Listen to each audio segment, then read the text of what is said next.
Dios justifica nuestras faltas solo por la fe en Jesucristo. Hermanos, la palabra del Señor dice así en Romanos 3, 23 y 24.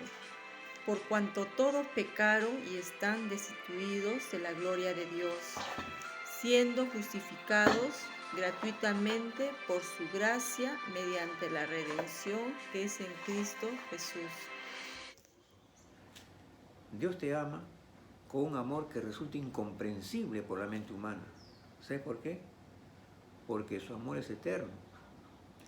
Jeremías 31:3 dice, con amor eterno te he amado, por tanto te prolongué mi misericordia. El amor de Dios es el amor más puro que existe. El amor que brota del corazón de Dios es el amor más limpio, que desea, anhela, busca y hace el bien. Dios te ama con un amor demostrado. Tal vez tú puedes decir, pero si Dios me ama, entonces ¿por qué me va mal? Hay muchas personas que conozco que son malas y otras hasta perversas. Sin embargo, le va mejor que a mí.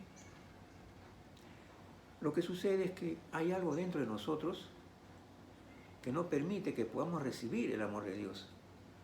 Hay algo que reside dentro de nosotros que no permite que podamos recibir la bendición que Dios nos quiere dar. Ese algo se llama pecado. Y la Biblia declara que todos somos pecadores. Tal vez pueda decir, pero yo no le hago mal a nadie. Trato de hacer las cosas lo mejor que puedo. Yo creo en Dios, voy a la iglesia, tengo mi religión. Malos son los delincuentes que están en la cárcel. Malos son los delincuentes que están en las calles arrebatando las carteras y los celulares de las personas. Ellos son malos. Yo soy bueno. Lo que sucede es que nosotros creemos que somos buenos por las cosas que hacemos delante de los demás. Porque podemos hacer cosas buenas, pero con una motivación incorrecta. Dios mira no solo las cosas que hacemos a los ojos de los demás, sino que Él mira en las profundidades de nuestro corazón. Ahí es donde están ocultos nuestros verdaderos sentimientos, nuestros verdaderos pensamientos, nuestras motivaciones. ¿Y qué cosa ve en las profundidades de nuestro corazón? Ve que hay odio, envidia, avaricia, codicia, rencor, resentimiento, soberbia, orgullo. Las cosas malas que pensamos, que sentimos y las que hacemos son el efecto, el resultado del pecado que mora en nuestro corazón. El pecado reside dentro de nosotros. Nacemos con él. La Biblia dice en el Salmo 51.5, he aquí en maldad he sido formado y en pecado me concibió mi madre. Ese es el pecado que heredamos de nuestros primeros padres. Todos somos pecadores. La Biblia dice en Romanos 3:10, 11 y 12, no hay justo ni aun uno, no hay quien entienda, no hay quien busque a Dios. Todos se hicieron inútiles. No hay quien haga lo bueno, no hay ni siquiera uno. Ahora bien, ¿qué es el pecado? El pecado es la transgresión de la ley divina. El pecado es rebeldía contra Dios. El pecado es un acto de rebeldía contra la autoridad de Dios. Dios es santo en su naturaleza. Dios es santo en su núcleo, en su esencia. Por ser santo, Dios rechaza el pecado. Él odia el pecado, aborrece el pecado. El pecado es contrario a la naturaleza divina. El pecado destruye a la persona y compromete su destino eterno. ¿Por qué decimos que destruye a la persona? Porque el pecado genera esclavitud, dependencia. ¿De qué otra manera se explica el comportamiento de las personas que están atrapados en el vicio del alcohol, del cigarrillo, de las drogas? Aquellos que están atrapados en el pecado de la sexualidad, aquellos que están afanados, obsesionados por el poder, el dinero y la fama, al punto que teniendo mucho les hace insensibles a la necesidad de los que tienen poco o no tienen nada. El pecado genera dependencia, esclavitud. Pero no solamente eso, el pecado compromete nuestro destino eterno. La Biblia dice en Romanos 6:23, la paga del pecado es muerte. Y en Romanos 3:23 dice, por cuanto todos pecaron, están destituidos de la gloria de Dios, separados de Dios para siempre, expulsados de la presencia de Dios. Entonces, estamos perdidos. Es en esa circunstancia en que aparece Jesucristo, el Hijo de Dios. Él vino para buscar y salvar lo que se había perdido. La salida es la justificación. El hombre no puede justificarse a sí mismo. Dios es el que justifica. Muchas veces el hombre pretende justificarse, justificar su falta delante de Dios por medio de sus buenas obras. Las obras, por más buenas que sean, no pueden justificar nuestras faltas delante de Dios. Nuestras buenas obras no cuentan, porque brotan de un corazón que está contaminado por el pecado. Es como el árbol malo. El árbol malo no puede dar buenos frutos. Para alcanzar la salvación es necesario que antes Dios nos justifique.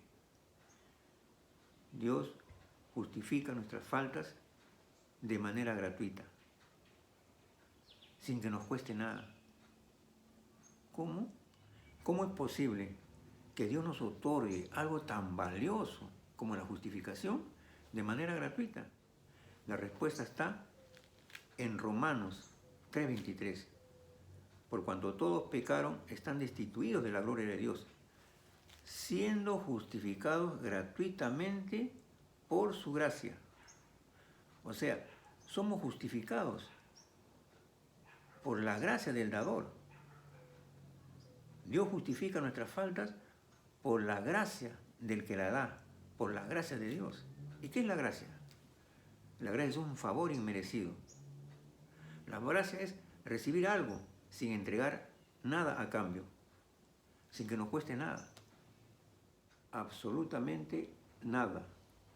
Nosotros nada podemos aportar para poder merecer la justificación. Somos justificados por la gracia de Dios y Cristo lo hizo posible. Leamos lo que dice Romanos 3:23.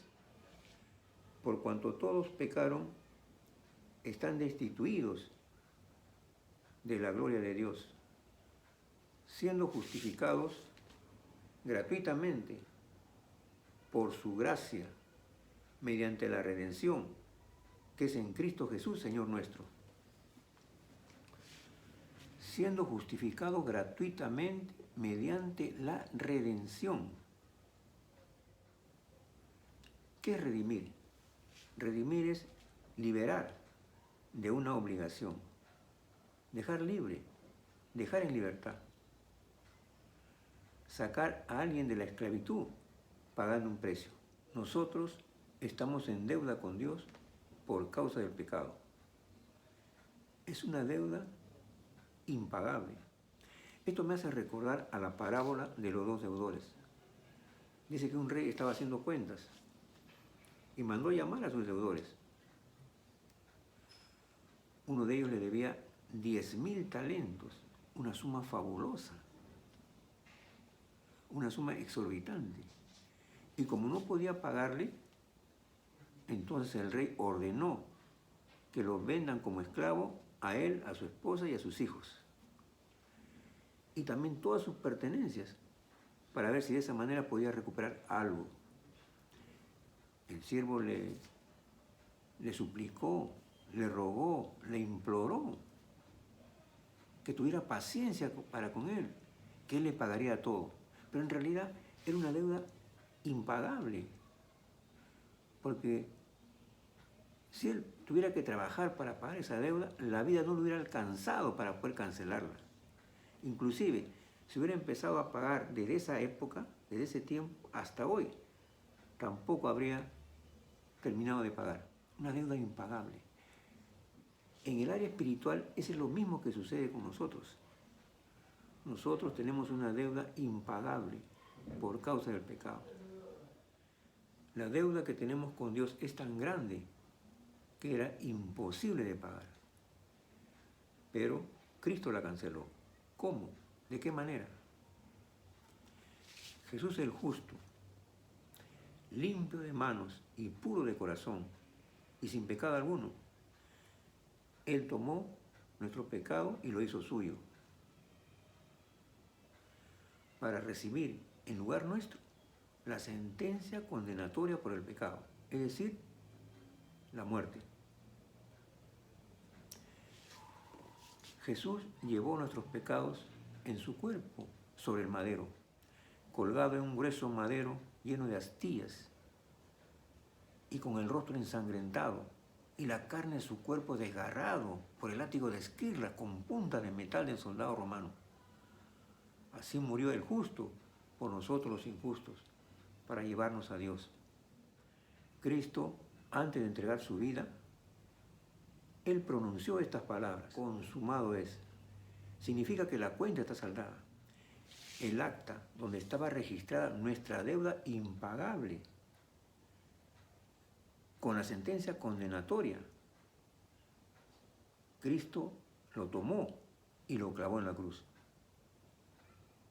¿Qué tenemos que hacer? Jesús lo dijo al empezar su ministerio en la tierra. Porque el Evangelio no ha cambiado, es el mismo. Está registrado en Marcos capítulo 1, verso 15. Leemos: el tiempo se ha cumplido y el reino de Dios se ha acercado. Arrepentíos y creed en el Evangelio. Dos palabras: arrepentimiento y fe. Arrepentimiento sincero, arrepentimiento de corazón. Sentir un pesar intenso y profundo por la falta cometida contra Dios, porque todo pecado es contra Dios. ¿Qué más dice? Fe. ¿Fe en quién? En la persona de Jesucristo. ¿Pero por qué en Cristo y no en otro? Porque Cristo canceló la deuda. ¿Qué estamos queriendo decir cuando decimos fe en Cristo? No es suficiente creer que pusieron sobre la cabeza de Cristo una corona de espinas, que una lanza atravesó su costado, que sus manos y sus pies fueron clavados en una cruz. Es necesario tener la certeza y la firme convicción que cuando Cristo fue colgado en esa cruz, Él cargó con tu pecado. Solo Cristo salva. Él dio su vida hasta la muerte para salvar a todos. Pero ahora eres tú el que debe decidir aceptar o rechazar al Salvador.